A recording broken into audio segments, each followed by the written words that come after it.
day is shared across the political spectrum. Since the election in January 2024, there has been considerable tension, deep divides, and growing polarization in Bangladesh politics. This underlying foundation aggravated a student agitation that started in June this year.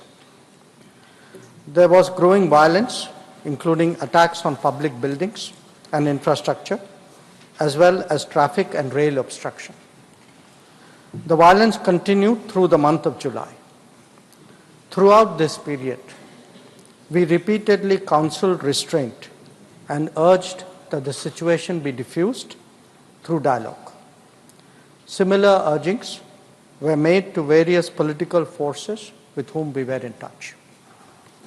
So, despite a Supreme Court judgment on 21 July, there was no let-up in the public agitation.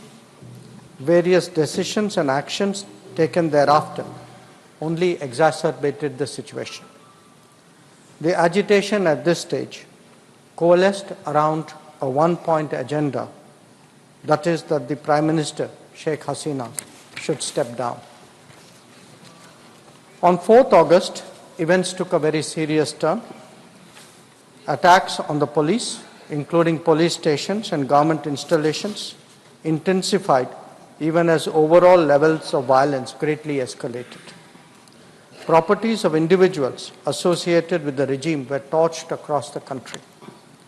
What was particularly worrying was that minorities, their businesses and temples also came under attack at multiple locations.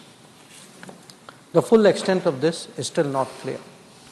Sir, on 5th August, demonstrators converged in Dhaka despite the curfew. Our understanding is that after a meeting with leaders of the security establishment, Prime Minister Sheikh Hasina apparently made the decision to resign. At very short notice, she requested approval to come for the moment to India. We simultaneously received a request for flight clearance from Bangladesh authorities. She arrived yesterday evening in Delhi. The situation in Bangladesh, sir, is still evolving. The Army Chief, General Waqar-uz-Zaman, addressed the nation on 5th August.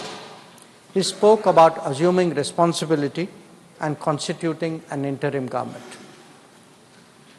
We are in close and continuous touch with the Indian community in Bangladesh through our diplomatic missions.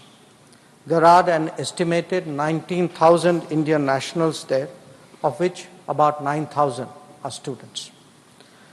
The bulk of the students, however, have already returned to India in the month of July on the advice of the High Commission. In terms of our diplomatic presence, in addition to the High Commission in Dhaka, we have assistant High Commissions in Chittagong, Rajshahi, Khulna and Sylhet. It is our expectation that the host government will provide the required security protection for these establishments. We look forward to their normal functioning once the situation stabilizes. Chairman, sir, we are also monitoring the situation with regard to the status of minorities. There are reports of initiatives by various groups and organizations to ensure their protection and well-being. We welcome that, but will naturally remain deeply concerned till law and order is visibly restored. Our border guarding forces have also been instructed to be exceptionally alert in view of this complex situation. In the last 24 hours, we have also been in regular touch with the authorities in Dhaka. This is the situation as of now. I seek the understanding and support of the House in regard to sensitive issues regarding an important neighbor on which there has always been strong national consensus. Thank you. Debate resumes. Shri Deepak Prakash. Shri Deepak Prakash. No. Shri Deepak, please. Nothing positive. Everyone has positive. Please don't exploit it. Please. Shri Deepak Prakash. Shri Deepak Prakash. Shri Anil, nothing is going on record. Shri Anil Sukhdev Rao Bonde. What is this? सभापति Please महोदय, understand this. I am shocked. सभापति महोदय, Shri and सभापति महोदय, मैं आपका धन्यवाद व्यक्त करना चाहता हूं कि आज नवीनीकरण ऊर्जा के बजट में जो प्रावधान रखा गया है उसके लिए मैं माननीय अर्थ मंत्री निर्मला जी सीतारामन तथा ऊर्जा मंत्री प्रहलाद जी जोशी तथा हमारे विकसित भारत के उद्गाता यशस्वी प्रधानमंत्री नरेंद्र जी मोदी इनका अभिनंदन।